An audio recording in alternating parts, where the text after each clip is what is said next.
샤바샬롬, 온 이스라엘께 샤bat 예배 참석하신 여러분들을 주님의 이름으로 환영합니다.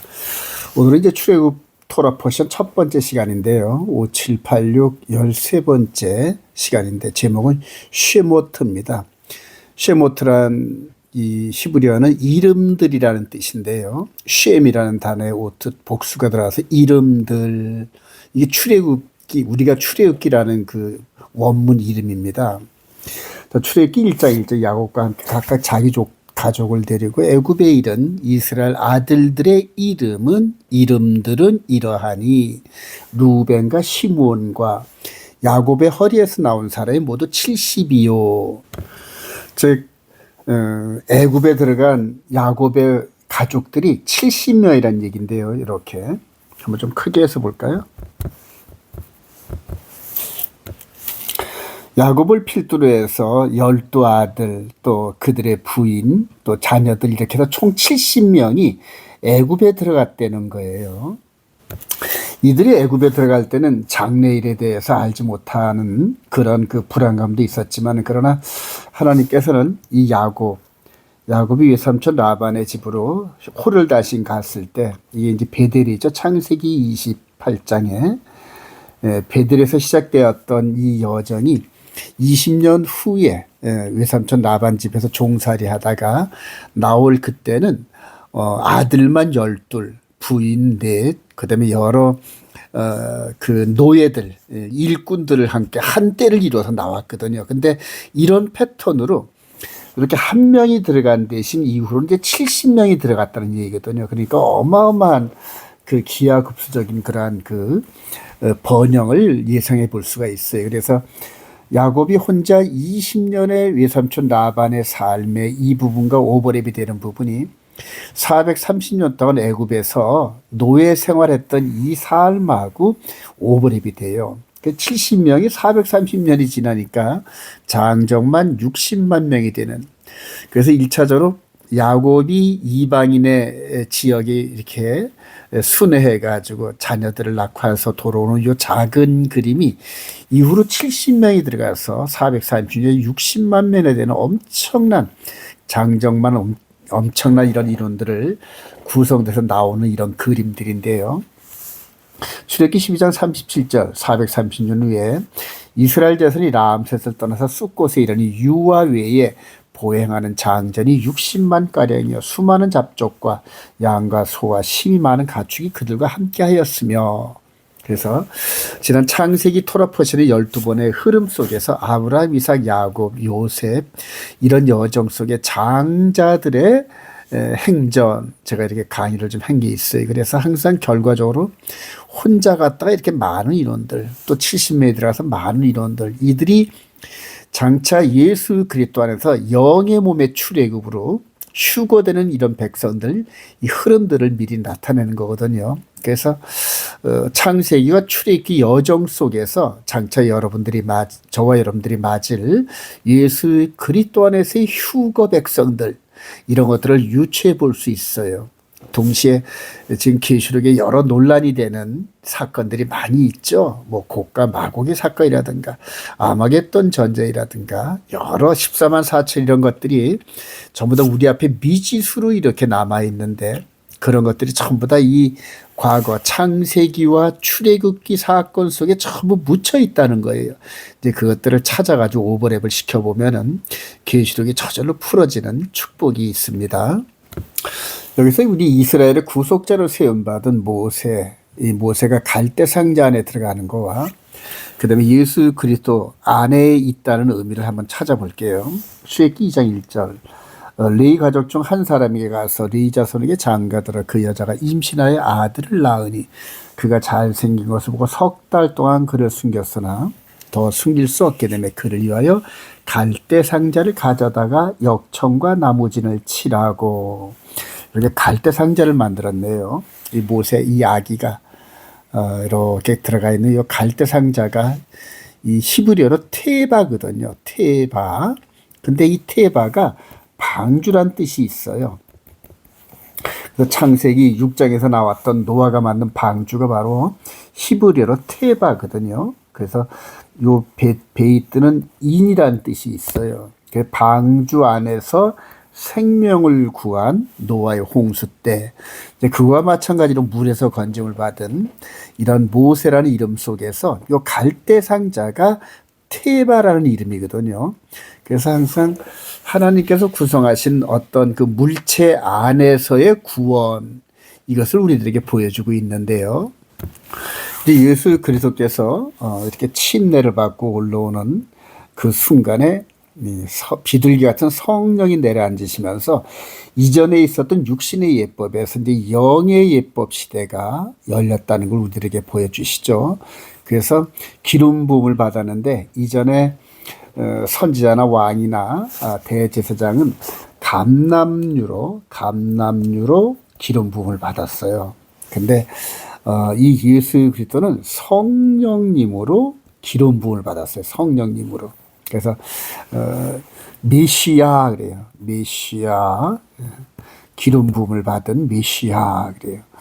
그리고 이제 부활체를 통하여서 우리 속사람 영의 예법 시대를 열어가신 거거든요. 근데 그 안에 엔 크리스토스 그래요. 그리스도 안에라는 이 단어를 바울 사도가 깊은 영적 깨달음 속에서 서신서 전체에 이걸 사용했어요. 그리스도 안에서. 근데 이게 바로 이 안에 예전에 방주 안에서 구원, 모세가 요 갈대 상자 안에서의 구원, 여기다 이제 베이트 요 인이라는 걸 붙이면은 테바나 똑같거든요. 그래서 이런 구약의 노아의 홍수나 그다음에 모세가 갈대상자 안에서 구원을 받은 이런 모든 사건들이 장차 저와 여러분들이 그리스도 안에서 구원받을 그러한 큰 영적 그림의 모형과 그림자라는 겁니다. 자, 이 부분을 우리 예수님께서 3년 반 동안 공생 기간 동안에 이스라엘 백성들을 가리키는 그런 과정에서 요한복음 15장 7절 너희가 내 안에 있니 거하고 내 말이 너희 안에 거하면 인유 그래요. 무엇이든지 원하는 대로 구하라 그리하면 이루리라. 너희가 열매를 많이 맺으면 내 아버지께서 영광을 받을 것이요 너희는 내 제자가 되리라. 아버지께서 나를 사랑하신 것 같이 나도 너희를 사랑하였으니 나의 사랑 안에 거하라. 내가 아버지의 계명을 지켜 그의 사랑 안에 거하는 것 같이 너희도 내 계명을 지키면 내 사랑 안에 거하리라. 그래요. 구약에서 노아의 방주와 갈대 상자 안에서는 눈에 보이는 물체 안에 들어가는 이런 개념을 우리들에게 설명하셨거든요. 근데 이제 영적 개념에서 인이란 무엇인가 우리 주님께서 정확하게 가르쳐 주시는 거예요. 계명을 지켜 그래서요. 예수 그리스도께서 아버지의 계명을 지켜 그의 사랑 안에 아버지 안에 있는 것 같이 너희도 내 계명을 지키면 내 사랑 안에 거하리라. 그러면서 이제 저와 여러분들에게 바울 사도가 쓴 이 엔 크리스토의 개념을 우리들에게 설명을 해줘요. 그래서 영적인 개념은 인이라는 이 개념은 계명을 통하여서 계명 순종을 통하여 즉 하나님 나라 법을 순종하는 이런 흐름을 통하여 그 안에 거하느냐 밖에 거하느냐 이렇게 판명된다는 겁니다.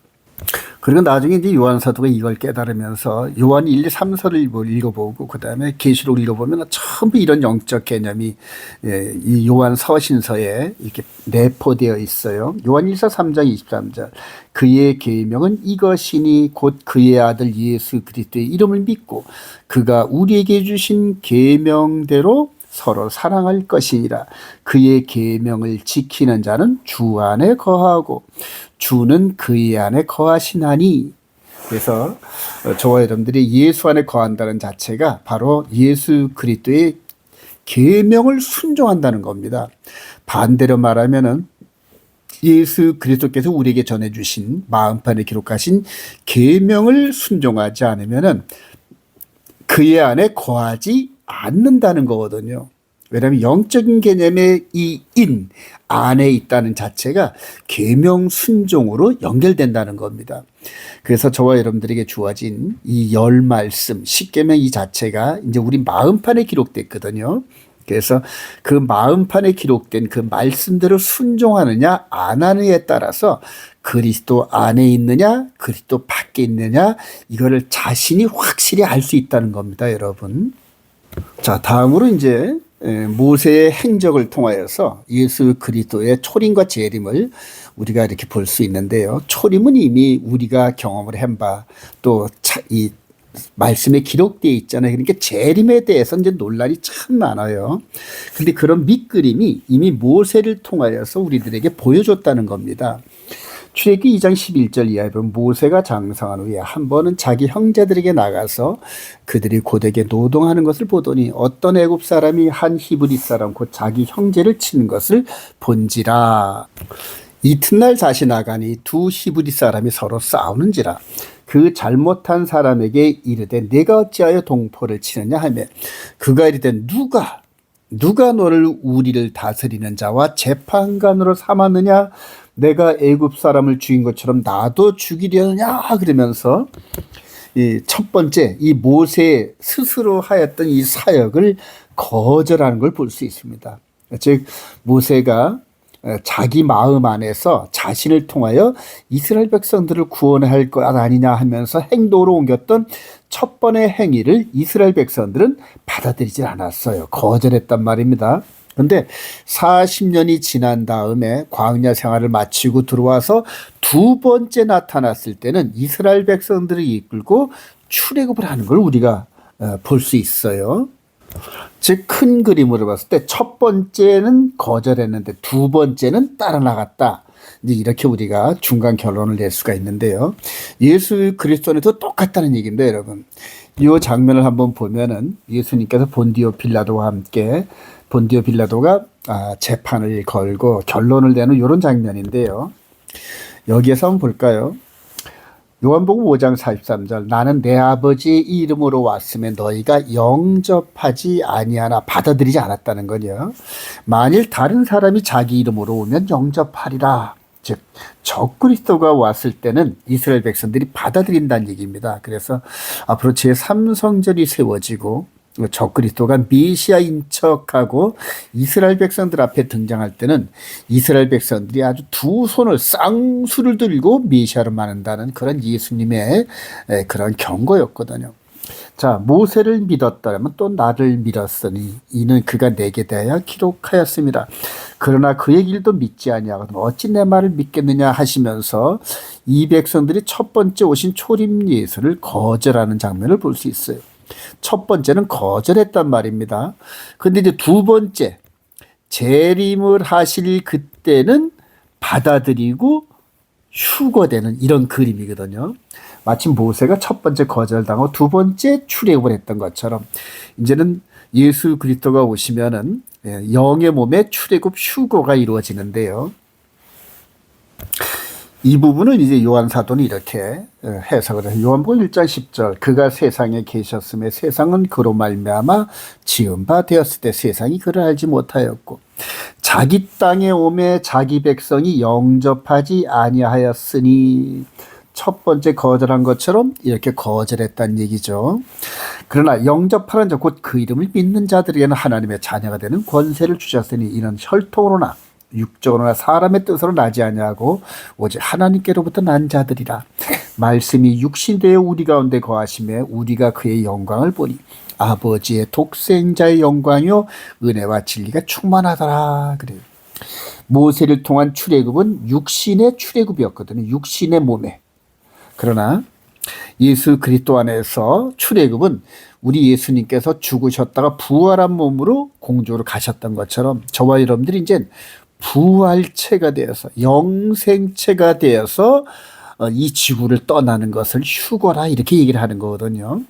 그래서 혈통으로나 육적으로나 사람의 뜻이 아닌 하나님의 뜻으로 즉 부활체가 되어서 출애굽하는 이 부분을 설명한 겁니다. 자, 마태복음 24장 29절 그때에 우리 주님께서 다시 오실 때의 상황은 그날 환란 후에 즉시 해가 어두워지며 달이 빛을 내지 않으며 별들이 하늘에서 떨어지며 하늘의 권능들이 흔들리리라. 그때에 인자의 징조가 하늘에서 보이겠고 그때에 땅의 모든 족속들이 통곡하며 그들이 인자가 구름을 타고 능력과 큰 영광으로 오는 것을 보리라. 그가 큰 나팔 소리와 함께 천사들을 보내니 그들이 그의 택하신 자들을 하늘 이 끝에서 저 끝까지 사방에서 모으리라. 그래요. 데살로니가전서 4장 16절 이하에서는 죽은 자가 부활하고 살아있는 자들은 변화시켜서 그대로 그냥 휴거시킨다는 그 얘기거든요. 너무나 감격스럽겠죠, 여러분. 여기서 우리가 출애굽 여정 이 과정을 이렇게 다시 한번 역사 속에서 비춰보면은 이런 모든 것들이 하나님과 이 아브라함이 맺었던 헷불 언약 안에 전부 있다는 얘기거든요. 하나님께서 창세기 15장 9절 이하에서 뭐라고 말씀하셨냐면 그들은 430년 동안 내 자손을 괴롭히리니 그들이 섬기는 나라를 내가 징벌할지며 그 후에 내 자손이 큰 재물을 이끌고 나오리라. 즉 아브라함이 아직 이삭을 낳기도 전에 이런 사건이 있기 450년 전에 하나님과 언약을 맺었는데 언약의 내용이 그렇다는 얘기입니다, 여러분.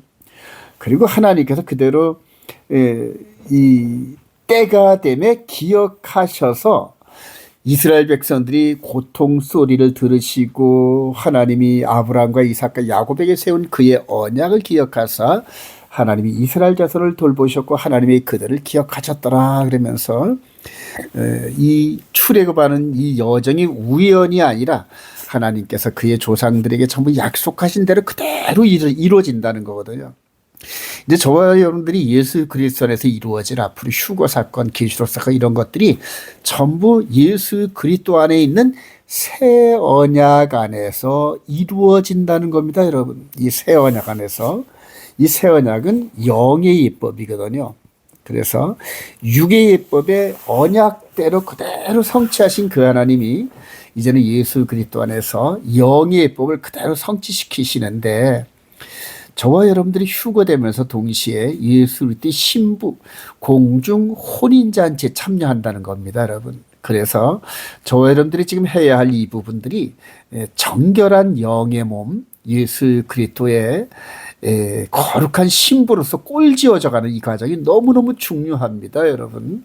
자, 다음으로 불 가운데서 모세, 바울을 부르신 하나님 한번 알아보겠습니다. 출애굽기 3장 3절 이하에 모세가 이르되 내가 돌이켜 이 큰 광경을 보리라 하고 떨기나무가 어찌하여 타지 아니하는가 하니 여호와께서 그가 보려고 돌이켜 오시는 것을 보고 하나님이 떨기나무 가운데서 그를 불러 이르시되 모세야 모세야 하시니 그가 이르되 내가 여기 있나이다. 하나님이 이르시되 이리로 가까이 오지 말라. 내가 선 곳은 거룩한 땅이니 내 발에서 실을 벗으라. 그러면서 사랑하신 여러분, 이게 불이 붙었는데 이 분명히 불인데 타지 않아요, 여러분. 타지 않음. 참 이게 불가사의하잖아요. 그래서 이렇게 모세를 이렇게 부르시면서 모세야 모세야 하고 부르셔요. 결과적으로 이 모세가 하나님의 말씀대로 순종하면서 이스라엘 백성들이 이끌고 시내산에서 중보자가 됩니다. 즉 하나님과 이스라엘 백성들 사이에 언약을 맺는데 이 언약이 결혼 언약이거든요. 결혼 언약. 거기에 하나님과 인간 사이의 중보로서 모세가 역할을 했는데 이 모세는 육의 몸의 중매자로 부르심을 받은 겁니다. 그러니까 하나님께서 이스라엘 백성들과 함께 혼인을 해야 할 텐데 중간에 양쪽을 이해할 수 있는 사람으로 모세를 불렀다는 거거든요, 여러분. 그래요. 자, 이거와 똑같이 이제 신약에서는 이 바울 사도를 불러요. 사도행전 9장 3 사울이 길 가다 다메섹에 가까이 이르더니 호련히 하늘로부터 빛이 그를 둘러 비추는지라. 땅에 엎드러져 들으며 소리가 있을 때 사울아 사울아. 여기서 모세야 모세야 부른 것처럼 이렇게 부르시잖아요. 여기에서 사울아 사울아 이렇게 똑같아야 장면이. 근데 이제 바울은 여기서 이렇게 부름받아 이제 하나님의 예수 그리스도의 종이 되는데 영의 몸의 중매자로 부르심을 받았어요. 한번 볼까요? 바울 사도의 고백을. 고린도서 11장 1절 원하건대 너희는 나의 좀 어리석은 것을 용납하라. 청하건대 나를 용납하라. 내가 하나님의 열심으로 너희를 위하여 열심을 내노니 내가 너희를 정결한 처녀로 한 남편인 그리스도께 드리려고 중매함이로다. 자기가 중매장으로 부름받은 걸 깨달은 거예요. 이게 어디서 깨달았을까요? 바로 모세를 불렀던 것처럼 자신을 불렀다는 걸 깨달은 거예요. 그래서 이 모세의 그 사역과 이 바울 사도의 사역을 보면 아주 거의 비슷해요. 모세도 모세오경을 기록해서 성경을 큰 기록을 남겼는데 이 바울사도 신약 성경의 대부분을 기록하면서 이 문서 사역까지 겸하면서 모세에 버금갈 정도의 이런 영적 사역을 한 귀한 사도지요. 다음으로 모세를 보내실 때 모세를 통하여 주신 하나님의 이름이 있어요. 출애굽기 3장 12절. 이것이 내가 너를 보낸 증거니라. 그들이 내게 묻기를 그의 이름이 쉔. 그의 이름, 너를 보낸 그분의 이름이 뭐냐 물으리니 내가 뭐라고 대답하리까? 하나님이 모세에게 이르시되 나는 스스로 있는 자이라 또 이르되 너는 이스라엘 자손이 이같이 이르기를 스스로 있는 자가 나를 너에게 보내셨다 하라. Whose name is I am has sent you. 그래요. I am, 나는 나야. 그러니까 I am 그 다음에 이제 형용사가 보호가 따라와야 되는데 보호로 할 만한 그런 그 단어라든가 개념이 없다는 겁니다. 나는 나야. I am who I am. 이런 거거든요. 근데 이 이름을 영어로 보는 것보다 히브리어로 보면 히브리어의 이름은 요헤이 바브헤 이렇습니다. 그리고 이제 히브리어는 뜻이 있잖아요. 이 요드가 손이란 뜻이 있고요. 해가 보라. 이 바브가 못이거든요. 못. 그리고 보라 이런 뜻이에요. 그래서 손을 보라, 못을 보라 이 부분이 구약에서 이스라엘 백성들을 이끌으셨던 여호와 하나님의 이름의 개념이에요, 여러분. 그분의 손을 보라, 못을 보라 이게 바로 여호와의 이름이거든요. 근데 그 놀랍게도 예수 그리스도가 십자가에 못 박히실 때 이렇게 십자가에 달린 그 죄수의 이름을 이렇게 팻말에 이렇게 붙이는데요. 히브리어, 헬라어, 라틴어 이렇게 세 가지로 했는데 이 히브리어를 읽어보면 예슈아하, 나짜릿, 바, 멜렉, 하, 예후다 이런 뜻인데 바로 요 네 개의 서두를 딱 보면은 이 이름이 요헤이, 바브헤이 이렇게 딱 보이는 거예요. 그러니까 유대인 랍비들이나 바리새인 서기관들은 요 첫 글자가 눈에 확 들어오면서 하나님의 여호와의 이름이 서두에 이렇게 요헤이 바브헤이 이게 탁 눈에 띄잖아요. 그러니까 너무 깜짝 놀라가지고 자칭 하나님의 아들이다 이렇게 써놔가지고 여기다 좀 첨가를 해달라고 본디오 빌라도에게 요청을 하는데 빌라도가 거절을 하잖아요. 이렇게 이방인들에 의해서 쓰여진 이 가운데서도 여호와의 이름이 십자가 위에 나타난 겁니다, 여러분. 근데 우리 이분의 이름이 예슈아거든요. 한번 볼까요? 마태복음 1장 21절에 아들을 낳으니 이름을 예슈아라 하라 그래요. 보라 처녀가 잉태하여 아들을 낳을 곳에 그 이름은 임마누엘이라 하셨으니 이는 번역하자 하나님이 우리와 함께 계시다 함이라. 여기서 예수 이거는 이제 영어 발음이고요. 히브리 발음은 예슈아거든요. 예슈아인데 예슈아 그래요. 요드 쉰 바브 아인. 그래서 이 뜻이 뭐냐면 손 전능자 못 보라 이런 뜻이 있어요. 그래서 전능자의 손에 못을 보라 이런 뜻인데 이 이름이 여호와 이름하고 개념이 똑같다는 얘기입니다, 여러분. 그래서 제가 이 구약의 창세기 2장 이후로 나타나면서 온 역사를 주관하셨던 여호와 하나님이 육신으로 오신 분이 예수아라는 걸 제가 확신을 했습니다. 두 분의 이름이. 그래서 성경 전체는 바로 여호와 예수와 이 하나님의 아들 예수와의 사역이라는 거거든요. 그분의 그 십자가 사역, 그로 말미암아 우리가 죄 사함을 입은 줄로 확신합니다. 이 출애굽기에서는 지금부터 한 3,500년 전에 일어난 사건이지만 우리 앞에 나타날 계시록 사건들이 아주 그냥 보물처럼 묻혀 있어요. 모세와 아론 출애굽 두 증인 휴거 이런 부분을 한번 제목을 달았는데요. 모세와 아론은 구약 사건이고요. 두 증인은 신약 사건인데 앞으로 우리 앞에 나타날 근데 두 증인의 사역과 정체성이 모세와 아론을 통하여서 이미 보여줬다는 겁니다. 출애굽기 4장 28절 모세가 여호와께서 자기에게 분부하여 보내신 모든 말씀과 여호와께서 자기에게 명령하신 모든 이적을 아론에게 알리니라. 아론이 여호와께서 모세에게 이르신 모든 말씀을 전하고 그 백성 앞에서 이적을 행하니 그래요. 자, 여기서 큰 그림을 한번 볼까요? 모세, 아론, 그래요. 그리고 바로, 그 다음에 술사들. 자, 이 밑그림이 3,500년 전 밑그림이거든요. 근데 이게 장차 우리 앞에 나타날 적그리스도와 두 증인의 이 사역 이 부분을 미리 보여주신 거란 얘기입니다, 여러분. 자, 그래서 모세와 아론은 육의 몸의 출애굽을 우리들에게 모형과 그림자로 보여줬잖아요.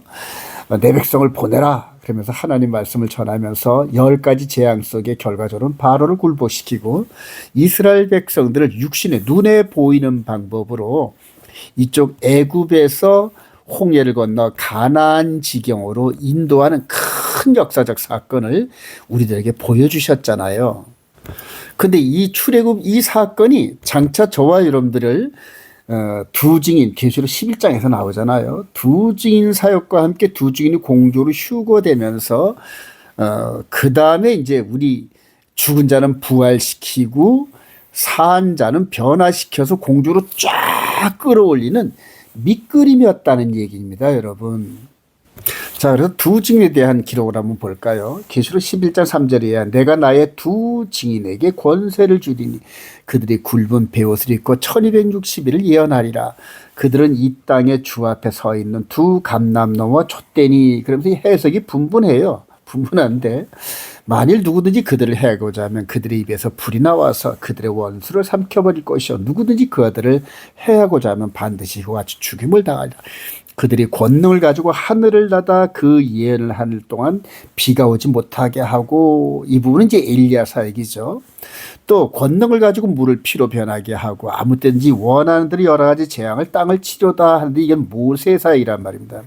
자, 모세와 엘리야 사역이 계시록에 등장을 하는데 우리가 마태복음 16장의 변화산에 보면 모세와 엘리야가 예수님과 함께 나타나가지고 장차 엑소도스, 출애굽할 것을 말씀을 드리는지라 그러면서 영의 몸에 출애굽을 상의한 그런 기록이 있어요. 그래서 앞으로 두 증인 사역은 모세와 아론처럼 두 명이 나타나지만은 한 사람은 모세와 같은 역할을 할 테고 한 사람은 엘리야 같은 역할을 합니다.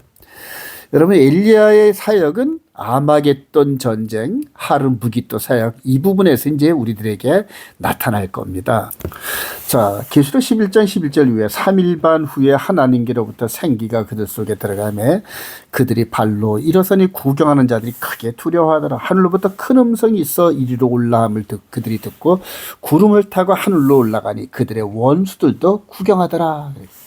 두 증의 공중 들림은 휴거의 선발대 형식입니다, 여러분. 그래서 두 증인이 올라가고 나면은 이제는 마지막 백성들에게 경고와 동시에 인내하는 하나님의 백성들에게는 이제는 곧 다가올 휴거를 가르쳐주는 바로미터가 되는 겁니다. 그래서 이때는 성도들의 휴거가 임박한 상황을 온 세상이 알릴 수 있는 마지막 기회가 될 거예요. 앞으로 이 두 증인 사역 이 부분은 전 세계적으로 공개적으로 회자가 될 겁니다, 여러분. 근데 이제 믿는 자들과 믿지 않는 자들, 그 다음에 말씀을 깨달은 자들의 행동이 많이 달라져요, 서로. 자, 애굽왕과 술사들, 그리고 아마겟돈 전쟁에 대해서 잠깐 나눠볼까요? 출애굽기 7장 10절에 모세와 아론이 바로에게 가서 여호와께서 명령하신 대로 행하여 아론이 바로와 그의 신하 앞에 지팡이를 던지니 뱀이 된지라. 바로도 현인들과 마술사들을 부르매 그 애굽 요술사들도 그들의 요술로 그와 같이 행하되 각 사람이 지팡이를 던지며 뱀이 되었으나 아론의 지팡이가 그들의 지팡이를 삼키라. 그러면서 여러분 1차적으로 이 두 증인 사역이 이렇게 나타난 것을 보게 되죠. 근데 이 이후로 이제 바알과 아세라 선지자들이 하나님의 종 엘리야를 대적합니다. 이게 이제 거치 영적으로 같은 흐름이거든요. 이 모세 때에 이 바로 왕과 술사들이 이렇게 두 모세와 아론을 대적했던 이 흐름이 이제는 바알과 아세라, 즉 여기에 사탄이 있겠죠. 그리고 하나님 중 엘리야를 대적하는 이런 흐름의 그림이 똑같아요. 열왕기상 18장 15절 이하에 엘리야가 이제 아합 왕 앞에 나타납니다. 그리고 그런데 사람을 보내 온 이스라엘과 이세벨의 상에서 먹는 바알의 선지자 450명과 아세라의 선지자 400명을 갈멜산으로 모아 내게로 나오게 하소서. 아합이 이에 이스라엘의 모든 자손에게 사람을 보내 선자들을 갈멜산으로 모으니라 그러면서 엄청난 영적 전투가 갈멜산에서 벌어지죠. 근데 이게 신약에서 그대로 재현되는 게 이제 아마겟돈 전쟁에서 일이 이루어집니다. 자, 예수 그리스도 안에서 예수님을 대적하는 당시에 하나님을 섬긴다는 이 서기관과 바리새인들이 사실은 바알과 아세라에 넘어가 있는 그러한 하나님의 대적자들입니다. 전부 다. 그러니까 하나님이 이 땅에 내려오신 예수님이신데 이 예수님을 항상 대적합니다. 여러분. 왜냐? 전부 다 이 마귀에게 넘어가 있는 거거든요. 우리가 보면 이 아합 시대 때도 보면은 이 바알과 아세라가 자기들이 섬기는 신이 여호와인 줄 알았어요. 여호와인 줄요. 마귀에게 속아 넘어가가지고 그래서 말씀 해석을 잘못하고 그다음에 탐심에 넘어가면 전부 다 자신도 모르게 마귀의 종이 되거든요. 초림 때 우리 예수님 앞에 나타난 서기관과 바리새인들, 그다음에 종교 집단들 전부 이런 사람들이 자기들은 하나님을 열심으로 섬긴 줄 알았어요. 그런데 아니에요. 진짜 하나님이 오셨는데 알아보지도 못하는 마귀의 종들이거든요. 근데 이게 마지막 때도 우리 마지막 타임내도 동일하게 또 이렇게 나타나는데 그때는 이 마귀가 적그리스도라는 이 인물로 인카네이션 합니다. 그러니까 성육신 한다는 얘기. 예수님께서 육신을 입고 이 땅에 오신 것처럼 마귀도 육신을 입고 이 땅에 와요. 그리고 나서 일요일을 중심으로 모든 종교 시스템이 통합이 돼서 하나님을 섬긴다는 이들이 전부 적그리스도와 손을 잡고 재림 예수님을 대적하는 사건들이 계시록에 적혀 있는 경고예요, 여러분. 자, 계시록 16장 12절 이하에 또 여섯째 천사가 그 대접을 큰 강 유브라데 소돔에 강물이 말라서 동방에서 오는 왕들의 길이 예비되었더라. 또 내가 보매 개구리 같은 새 더러운 영이 용의 입과 마귀죠. 사탄 마귀 짐승의 입과 적그리스도 거짓 선지자의 입에서 나오니 그들은 귀신의 영이라. 이적을 행하여 온 천하 왕들에게 가서 하나님 곧 전능하신 이에 큰 날이 있기 전쟁을 위하여 그들을 모으더라. 보라, 내가 도둑같이 오리니. 그러니까 여섯 번째 대접 재앙이 있을 때까지 우리 주님께서 아직 제 공중 강림을 안 하셨어요. 그렇기 때문에 일곱 번째 대접 재앙 때 온 세상이 멸망하는 그런 그림인데 환란전 휴건이 뭐니 7년 환란전 휴건 이런 것들 전부 다 잘못된 거니까 여러분들 따라가지 마세요. 그리고 동시에 아까도 말씀드렸지만 일요일을 주일이라고 명명해가지고 따라가는 모든 종교 시스템, 즉 개신교, 기독교 여기에 계신 분들 빨리 나오시기 바랍니다. 여러분, 때가 얼마 안 남았어요. 하나님의 거룩한 계명을 바꾼 그러한 종교 시스템은 마귀 시스템이거든요. 사랑하신 여러분, 여기 이 갈멜산에서 850대 1이었어요. 바알과 아세라가 850명이었고 엘리야 한 사람의 이 대적, 이게 아마겟돈 전쟁, 아마겟돈이라고 새 영이 히브리어로 아마겟돈이라 하는 곳으로 모으더라 할 때 바로 850대 1의 비율로 거짓 선자가 850, 하나님을 온전히 섬기는 이 종이 한 명 정도 비율로 온 세상이 바알과 아세라로 덮습니다, 여러분. 대표적으로 바알신은 일요일을 주일로 섬겼던 이런 개신교, 로마 카톨릭 전부 그겁니다. 그렇다고 제가 재림교가 안식교가 맞다고 하는 얘기는 아니에요.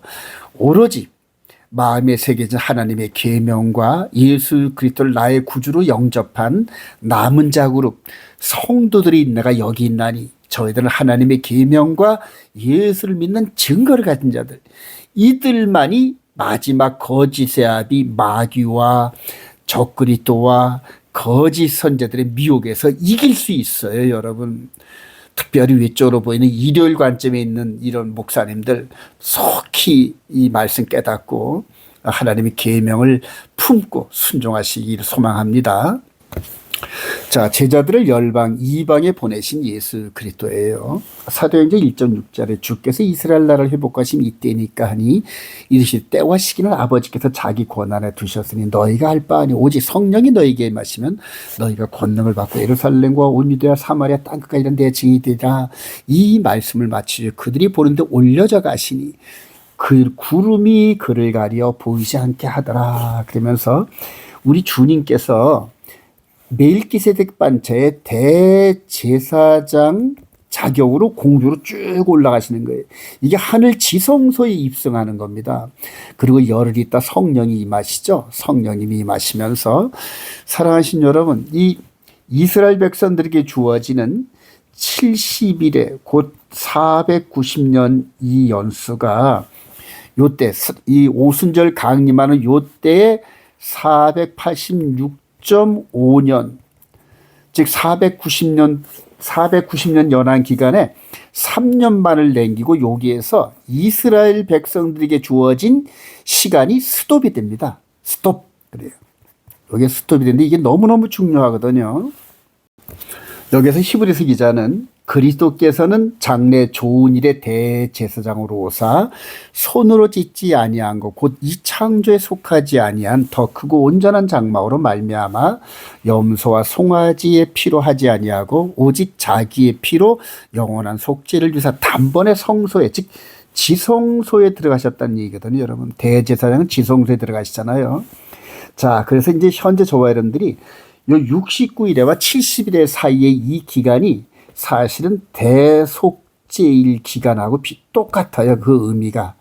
즉 우리 대속죄일날 지성소에 대제사장이 들어가듯이 지금 현재 이 기독교 2000년의 역사가 바로 대속죄일의 기간 안에 속해 있다는 거거든요.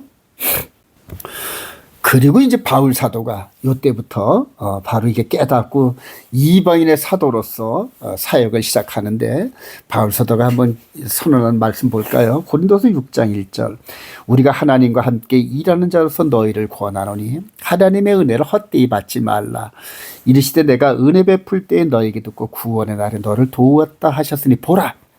지금은 요때부터 요게 이제 이스라엘 시간이 마무리 짓고 이때부터 이방인의 때가 열린 겁니다. 여러분 이방인의 때. 지금은 이방인의 때는 은혜 받을 만한 때여지 이방인들이 은혜 받을 만한 때요. 보라 지금은 구원의 날이로다. 즉 이스라엘의 시간대가 멈춰지고 이방인의 때가 시작됐는데 그 근거로 누가복음 21장 24절에 그들이 칼날에 죽임을 당하며 모든 이방에 사로잡혀 가겠고 예루살렘은 이방인의 때가 차기까지 이방인들에게 밟히리라. 그래요. 즉 예루살렘과 성전 시스템이 아직도 이스라엘 백성들에게 다 안 돌아가 있어요. 그래서 아직 이스라엘이 열려진 건 아니에요. 이스라엘 때가 즉 남은 이 3년 반 이스라엘에게 주어진 3년 반이 아직은 시작이 안 됐다는 얘기입니다. 아직은 이방인의 때거든요.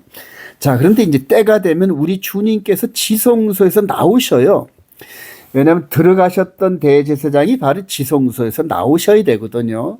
근데 이 지성소에서 나오는 그 날이 바로 대속죄일입니다. 여러분 대속죄일. 그러니까 대속죄일 날 들어가셨다가 나오시는 그 기간이 보통 한 이틀 정도 걸린답니다. 이 대속죄일 날 그 대제사장이 사역하는 그 시간이 이틀 정도 걸린대요. 자, 우리 주님께서 2000년 전에 이제 하늘 지성소로 들어가시고 이제 나오실 텐데 베드로 사도가 이걸 깨닫고 주님께는 하루가 1000년 같고 1000년이 하루 같아요. 그래서 어연 바울 사도가 이방인의 사도로 사역을 시작한 지 2000년의 세월이 흘러서 이제는 이방인의 때가 마무리 짓고 이스라엘 백성들의 때가 다시 시작되는 타임라인이 돌아오는데 이스라엘 백성들의 타임라인은 성전이 세워져야 되거든요. 무너졌던 성전이 다시 세워지고 하나님께서 허락하신 제3성전에서 이제는 적그리스도가 등장하는 시간대가 돼가거든요. 이 부분을 야고보 사도는 이렇게 선언해요. 야고보서 5장 7절 형제들아 주께서 강림하시기까지 즉 대제사장이 다시 나오시기까지 길이 참으라. 보라 농부가 땅에서 나는 귀한 열매를 바르고 길이 참아 이른 비와 늦은 비를 기다리나니 너희도 길이 참고 마음을 굳건하게 하라. 주의 강림이 가까우니라. 형제들아 서로 원망하지 말라. 그리하여 심판을 면하리라. 보라 심판주가 문 밖에 서 계시니라. 그래요. 야고보 사도도 이 바울 사도와 동시대 사람이거든요. 근데 2000년 전에 우리 주님의 재림이 가까웠대요. 바로 문 밖에 서 있대요. 이게 영적으로 보니까 바로 이 2000년 전, 우리 세월로는 2000년 전이지만은 영적으로는 이 바울 사도나 야고보 사도나 요한 사도나 전부 다 이 가까이 계시는 재림 예수님, 공중 강림에서 우리를 데려가실 그 예수님이 보였던 겁니다, 여러분. 자, 결론입니다. 저와 여러분들이 행운인지 불행인지 모르지만 마지막 때 태어났어요. 그리고 또 마지막 때 예수를 믿고 또 마지막 때 이 진리를 깨달으면서 우리들에게 주어진 사명을 우리가 깨달아야 돼요. 자, 로마서 1장 1절 예수 그리스도의 종 바울은 사도로 부르심을 받아 그래요. 사도로 부르심을 받아 하나님의 복음을 위하여 택장함을 입었으니 초대교회 있던 바울 사도가 부르심을 받았는데 이제는 마지막 때 저와 여러분들도 바울 사도처럼 부르심을 받은 거예요. 너희도 그들 중에서 예수 그리스도의 것으로 부르심을 받아 그래. 콜링 그래요. 그리고 보내심을 받아. 자, 고린도전서 1장 너희를 불러 그의 아들 예수 그리스도 우리 주와 더불어 교제하게 하시는 하나님이 미쁘시도다. 형제들아 내가 우리 주 예수 그리스도의 이름으로 너희를 권하노니 너희가 같은 말을 하고 너희 가운데 분쟁이 없이 같은 마음과 같은 뜻으로 온전히 합하라. 그래요. 예수님의 부르심을 받아서 변했던 이 바울 사도가 나중에 12사도와 합류해서 같은 마음, 같은 생각, 같은 말씀, 같은 뜻으로 통일됩니다, 여러분. 이게 어떻게 가능했을까요? 바로 겉사람이 있고 다음에 속사람이 있는 것처럼 이제는 겉사람으로 율법을 순종하던 이 육신의 예법에서 이제는 마음 안에 새겨진 하나님의 거룩한 계명과 그다음에 예수의 보혈의 은혜로 말미암는 이 마음 성전 시대를 맞았는데 12사도 바울 사도가 동일하게 다 이 속사람의 비밀을 깨달았어요, 여러분. 겉사람으로 유대인이었으면서 율법을 순종하던 이 사도들과 바울 사도가 똑같이 속사람의 비밀을 깨달은 거예요. 속사람. 그리고 이 속사람은 성령님께서 인도하셔요. 성령님께서 예수 그리스도가 구주시고 그리스도의 보혈로 말미암아 우리 죄사함을 받는 놀라운 진리를 가르쳐 주시면서 하나님의 백성으로서 살아가야 하는 법, 즉 언약, 베리트, 이 법 10계명을 우리 마음 가운데 새겨주셨어요. 기록을 하셨단 말입니다. 그리고 이게 새 언약이거든요. 그래서 저와 여러분들이 동일하게 예수를 나의 구주로 영접하고 마음에 새겨진 10계명을 순종하다 보면 성령님께서 같은 마음, 같은 생각, 같은 뜻, 같은 소명, 그래 이걸 깨닫게 하신다는 거예요. 그래서 바울 사도가 유명한 말을 했죠. 그리스도 안에서 하나님의 뜻대로 부르심을 입은 자들에게는 모든 것이 합력하여 선을 이루는데 바로 하나님의 나라, 예수 그리스도의 메시아 왕국을 위해서 나의 모든 것들을 다 쏟아 부는다는 얘기입니다. 이 안에다가 내 뜻이 아닌 예수 그리스도께서 뜻하신 바 목적을 위해서 우리 자신을 전부 희생한다는 얘기예요. 그것도 성령의 인도하심으로 능력 가운데 기쁘게. 할렐루야. 자, 이제 마지막 장애물 적그리스도가 남았어요. 여기 이제 바로왕 역할을 하거든요. 바로왕이요. 적그리스도가 바로왕 역할을 하고 여기에 이제 두 증인이 나타납니다. 그러면서 지금 제3성전이 세워지고 동물 제사를 드리면서 이스라엘 백성들과 아주 완전히 그냥 그대로 짝을 이룬 이 적그리스도가 이스라엘 백성들과 함께 이 예루살렘을 장악할 겁니다.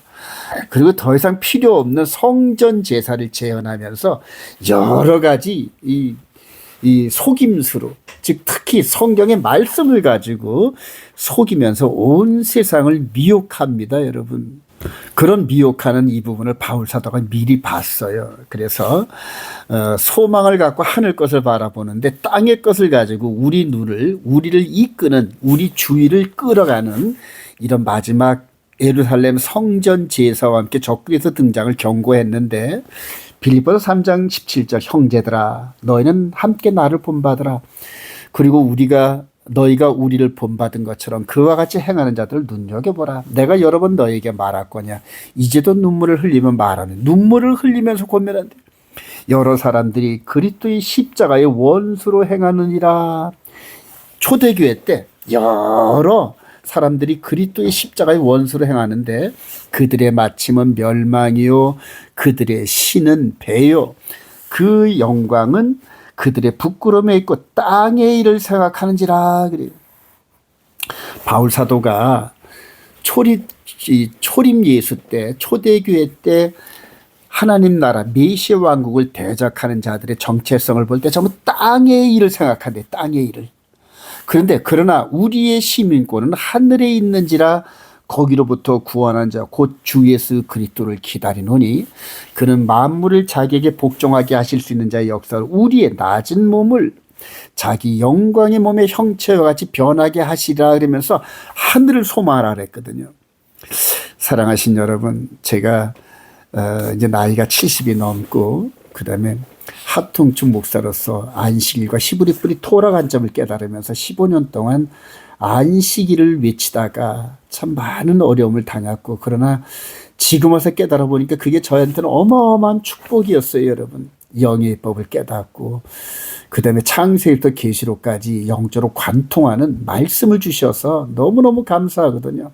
근데 초대교회 때 바울 사도가 그렇게 괴로움을 느꼈던 땅을 향한 신학, 땅의 신학, 이 부분이 마지막 때도 나타나더란 말입니다. 그래서 현재 메시아닉주들을 중심으로 해서 세대주의 관점에 있는 분들의 종말로는 우리 주님이 공중 강림하셔서 7년 동안 공중 혼인잔치를 하고 난 다음에 지상 재림을 하셔서 예루살렘을 중심으로 해서 1000년 동안 메시아 통치 천년왕국을 이루는 일을 이루신다 그래요. 근데 제가 그 부분을 가지고 엄청나게 고민을 하면서 연구했더니 지상 천년왕국은 없어요, 여러분.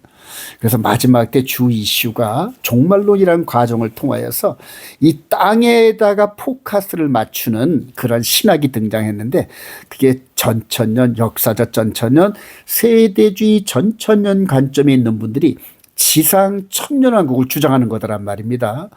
그래서 마지막에 이 미혹은 천년왕국에 있더라고요. 사랑하신 여러분, 말씀대로 깊이 순종하면서 여러분 스스로 깨달으시기 바랍니다.